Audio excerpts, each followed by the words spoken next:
You ever have one of those nights where everything's perfect, until one person decides to wreck it for everyone?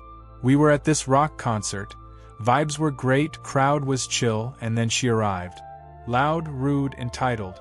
Dancing like a tornado and stomping on feet like she was in a mosh pit, and when she hit me in the face, I knew it wasn't an accident. So, I gave her a souvenir she'd never forget, right in her designer purse.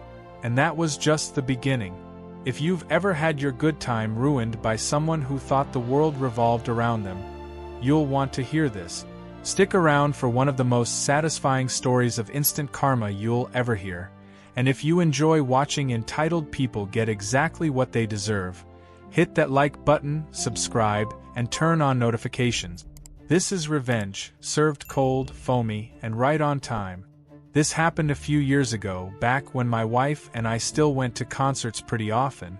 This particular show was for one of those legendary rock bands.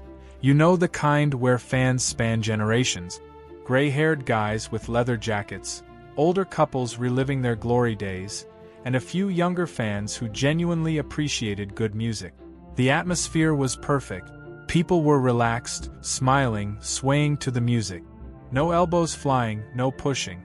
Just a mutual respect in the air, like everyone silently agreed. We're here for the music. We were down on the floor, my buddy and I with our wives next to us. We'd found a great spot with a decent view. And I remember thinking, this is exactly what I needed tonight. And then she showed up.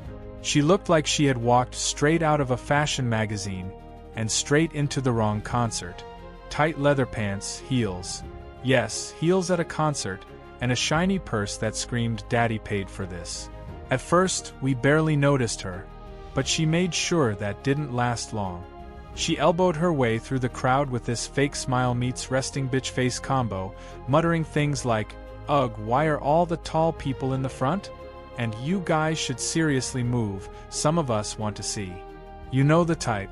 The kind of person who thinks every space belongs to her, that people should part like the Red Sea because she decided to show up late.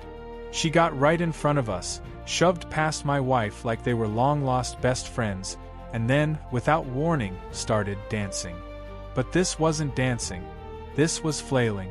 Arms up like she was hailing a taxi in the middle of an earthquake. She spun, stumbled, stepped on toes, including mine, without a single apology.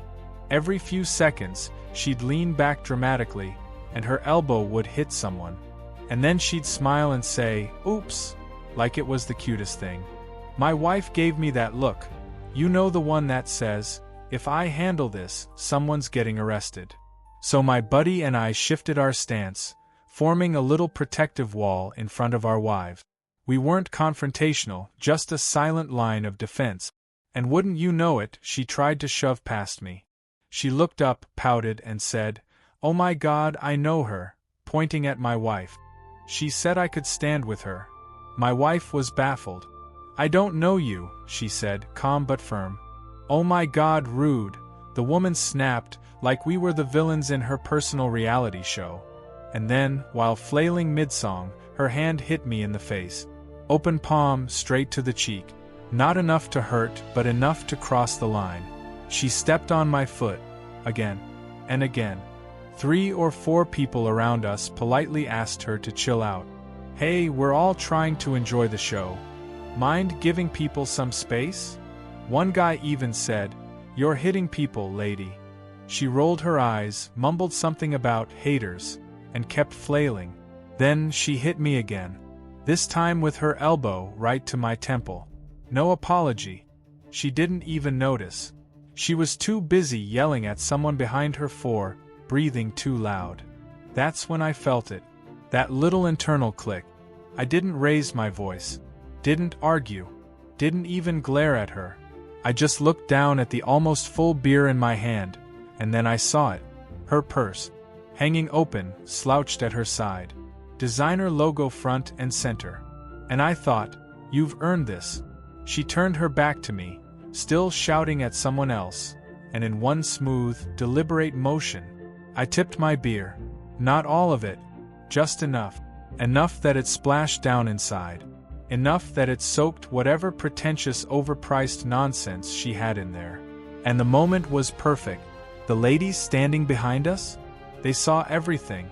One of them gave me a thumbs up so fast I nearly laughed. Another woman just mouthed, "Thank you." I turned my beer can slightly so it still looked full. Took a sip, cool as ice.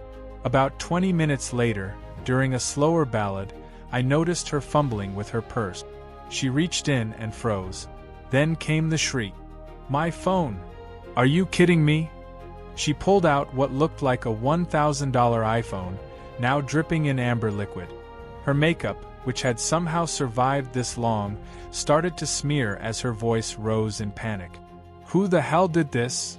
People around her shrugged, some rolled their eyes. I kept my back to her, beer in hand, pretending I hadn't noticed a thing. She stormed up to a security guard near the edge of the crowd. Started gesturing, yelling, holding up her ruined phone. I was ready, mentally preparing my version of events in case security approached. But then the security guy laughed. He literally laughed and shook his head. Probably had seen way worse. She stomped away, furious and dripping, back into the crowd, less flailing this time, more fuming. When the concert ended, we walked out feeling great. The music was awesome, the vibe recovered, and the annoying storm cloud had mostly disappeared. Until we saw her. She was outside the venue, standing by the curb, holding her soaked phone like it was a dying pet. "Can someone please call me an Uber? My phone's dead, please." No one helped. People walked past her. Some smirked. A few even pulled out their phones, but only to take photos. We didn't say a word, just walked past. And for the first time that night, she was quiet. She thought she could crash into people's space, stomp on feet, hit strangers, lie, manipulate, and still be the center of the universe. But karma doesn't wait forever. It's quiet. It's clever. And sometimes, it comes in a cold can with a twist-off lid. She expected everyone to cater to her chaos.